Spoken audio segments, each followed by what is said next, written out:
This is going to be a repair video on a Zareba 100 mile unit. This is EAC100M-Z, big old long model number. But Red Snapper and Blitzer, I think Fi-Shock all make a unit just like this, just different stamps on. American Farm Works is another one out there.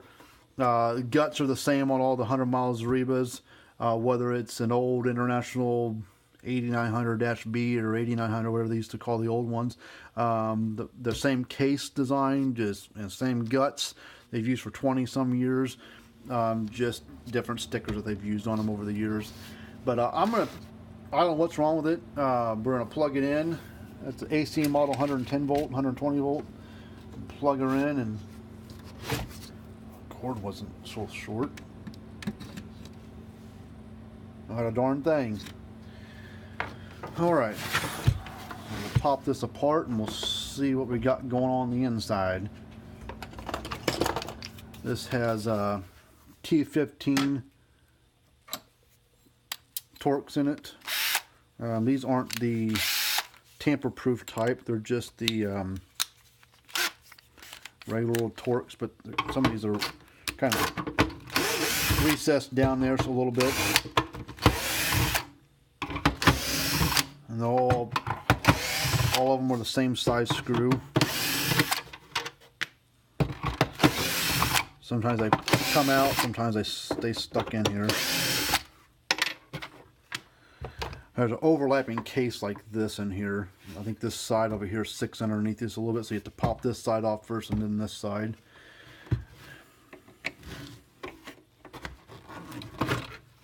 And there's a capacitor that sits underneath that side there, some wires.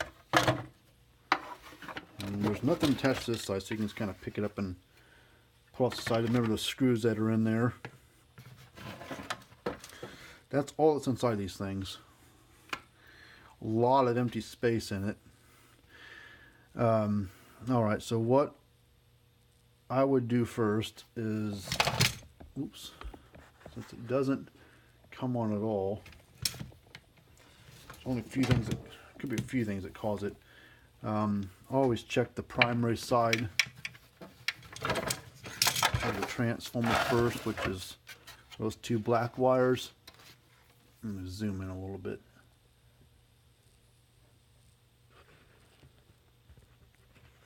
There's those two black wires that come over here.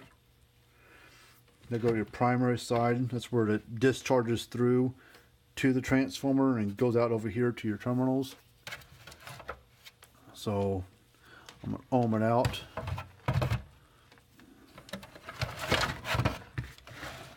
Let's see, get some zoomed in here. So we go across here and here. This should read a closed loop like 0 ohms. And it doesn't read anything. It stays open. So that could be one reason why it doesn't come on. The primary side of the transformer is bad. It's probably charged up, but it can't discharge because this acts like an open on this side. So that's one thing that keeps it from discharging. So the next thing I'm going to check, just while I got it open before I start wasting a bunch of time changing the transformer, I'll pull this out. This is a kind of like a surge protector board. Little thermal pieces on the board that kind of burn themselves out to save the rest of the unit. So there's little bitty things between the black and the white resistors. One down here and one right there. They kind of act like a fuse type of thing. So ohm across those and you should get like 0 point something ohms. Okay, that one reads good. That one reads good. And go ahead and check your resistors. This is 7.5 ohm, 68 ohm, and 7.5 ohm. So this is good. I guess by looking at the rest of the unit, it looks pretty darn clean. So I'm going to hope that's just a darn transformer that's gone bad. I mean, this could be bad. It's trigger board deal on here. That's like a timing board. And then you have all your multiplier circuit. It builds the charge up gradually, spits it to the transformer. This tells it when to discharge, takes all that energy, dumps it into the transformer over here. Transformer spikes the voltage up and spits it to your fence and ground terminals right there, and then comes out the outside. So to change out your transformer, you've got to pull the wires loose from this side. They're just little 1/4-inch spade connectors.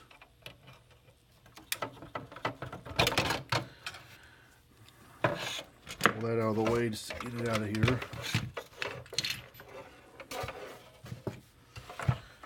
And then pull that little thing off. That helps hold everything in there when you go to put it back together and you put your case back on. So you need to reuse that because it helps hold things in place when you're tightening things down. And you go to the front side. Transformer's held in by everything here. So you got your wing nuts you got to pull off. I wish they weren't so darn long. They got that storm guard that slides over the front of this thing, which is this, it was an overvoltage protection. These little MOV, little varistor things inside of it. I think they actually sent that along. It actually dogs the unit down by 2,000 or 3,000 volts, and then it helps protect the energizers. Hopefully, protect it on the fence and ground side. It's not a necessity, but you know, they're like $40 or $30 where they cost for one of them things. There's 4 big washers on there, and you got a 2 nuts there. I usually loosen them up a little bit. And I grab the old drill. Pretty cool tool. I don't know where I bought it at, but it's got a little 3/8 socket head on there, or whatever you call it. But it works good. And then what size is this one? I don't know. I got tape on it. I think I just did that. Put that tape on there to so I use this one quite a bit for different bolts or nuts. I mean, so I just put a piece of tape on there so it's easy to find.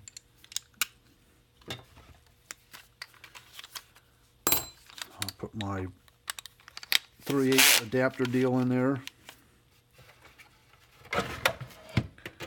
Just buzz it off there. There's one. There's the other one. And there's going to be, I think, 2 small washers, and then I think 2 locking type washers or something. Yeah, it's not a really locking washer, but just 2 smaller washers and 2 little bit bigger ones, and then push them from the outside in. The transformer slides out of there, and you want to keep these things. So, but yeah, that's the transformer.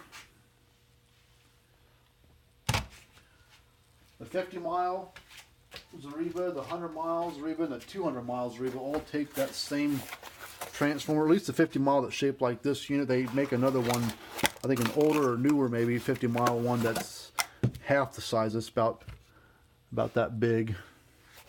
It's a different type of setup, but that's what the new transformer looks like. It looks just like the old one, just like this. Just take those little brass clip things and slide them back over there. And now you pretty much do the reverse. One thing you got to do is there's a little groove right here that the transformer slides down in. And the 200-mile has pretty much double the guts. It has 2 transformers and 2 sets of those all those boards. The upper big board and lower big board are different, but everything else is the same. So the Prince is double up all the parts to it, and that's how you get the 200-mile range on it. Make sure that this transformer sits down in that all the way. Take that black plastic thing, slide it over. It actually helps you hold everything, help you hold it in place. Oh, whoops. Gotta put, well, before you put that on there, put your bolts back to it.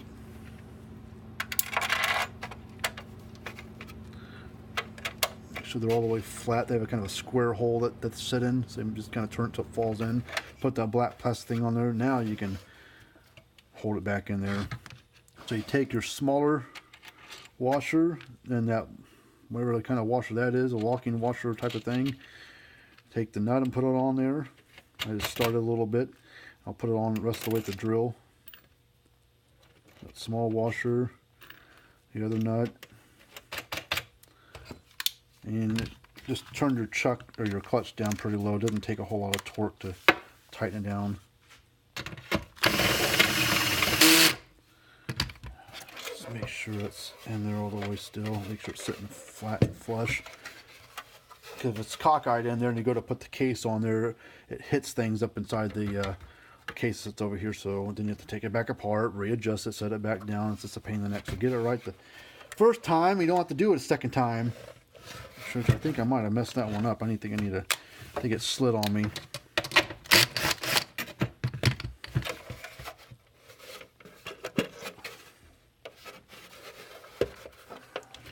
If you're not sure it's in there all the way, give it a little tap. I gotta pull it off screen here.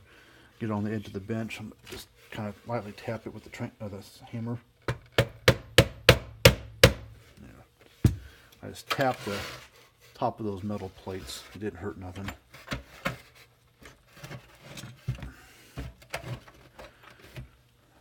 All right, tighten this down.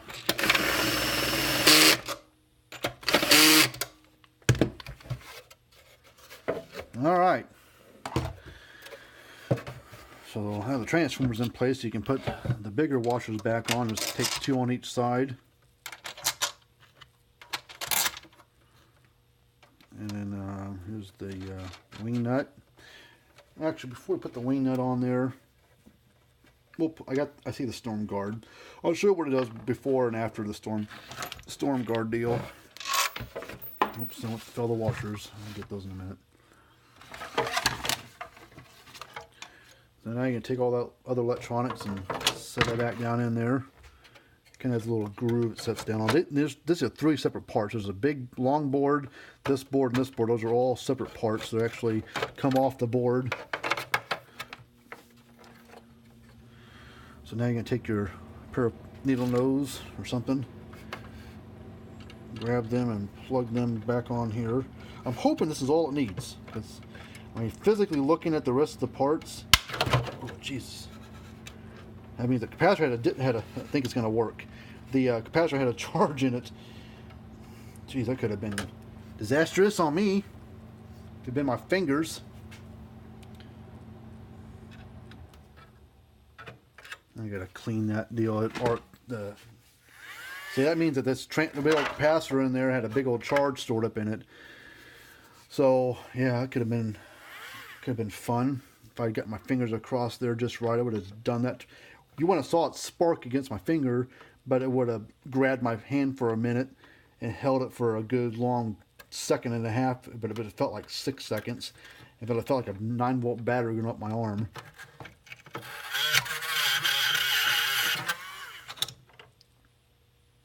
Okay, just had a little burnt spot on there.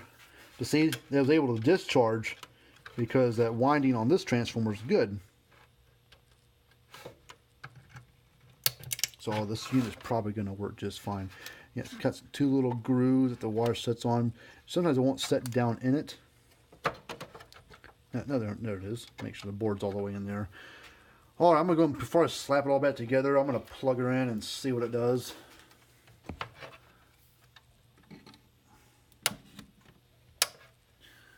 There it goes. I see a little light flashing. So this one's fixed. This one's all done. So now I'm going to put this back case on first, because this has that little overhanging little lips there. Has a little trough here that this part of the case slides into. So just put that in there and that in right there. So that case is on.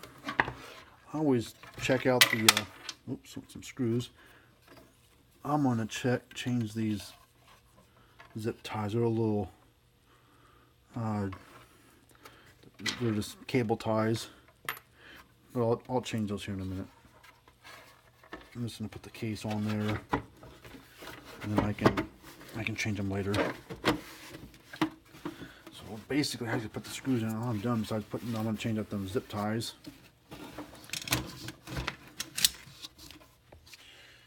Get those washers.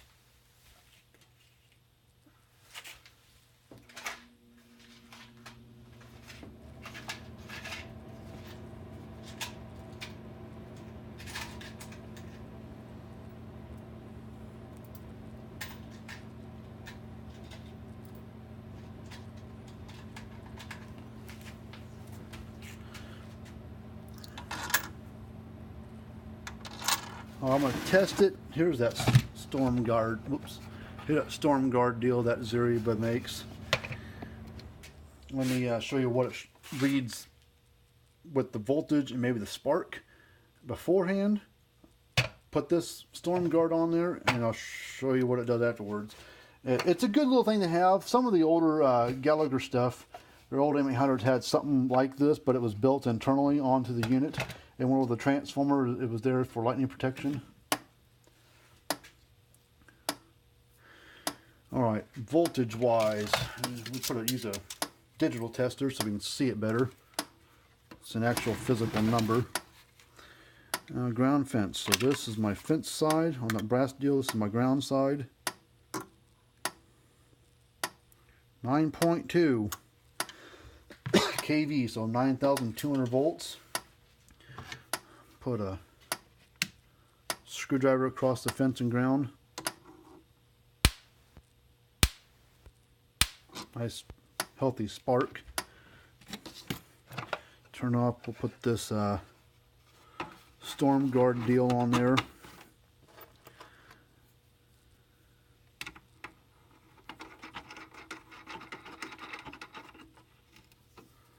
It's a nice thing to have, but typically the light's going to blast thing, it's going to hit thing no matter what. Okay, it was 9.2 kV without the storm guard. With the storm guard on here, it should dog it down a little bit. 6.3. So it took about 2,500 volts from it. But that's there. It has those little things that go across there to help with lightning protection. So it does put a little bit of load on it, but you know, if you're trying to protect your unit, I guess if you lose a couple of thousand volts, it's not so bad. Let's go across the ground and fence again. I bet the sparks will look about the same.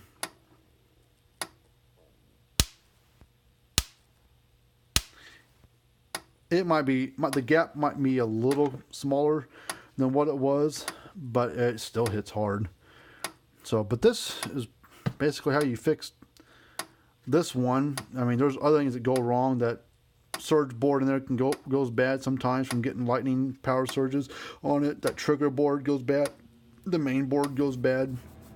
But this is how you fix this particular one. So if you ever need any help with troubleshooting repairs or parts or something like that, give us a holler. Ask questions or something. I mean, we'd be happy to repair one for you.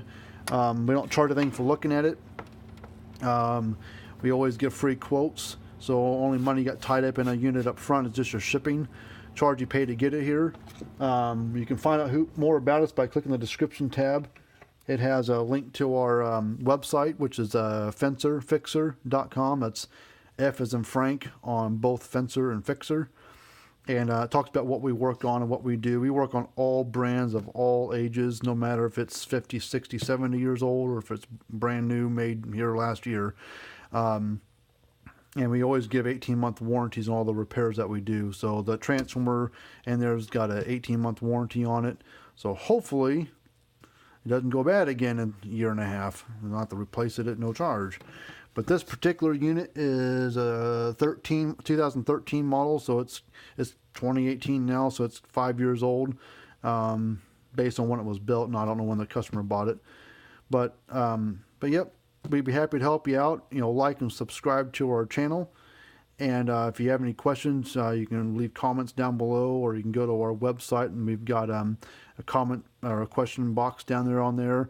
You can go to our Facebook page, and you can ask questions there. We post things on there about electric fence stuff, some of the repairs that we do, pictures of repairs that we've done, stuff about farming and agriculture stuff, and things like that. But you can like us on there and follow us on there if you want. But anyways, we appreciate you checking out the video, and if you ever have any questions, get a hold of us.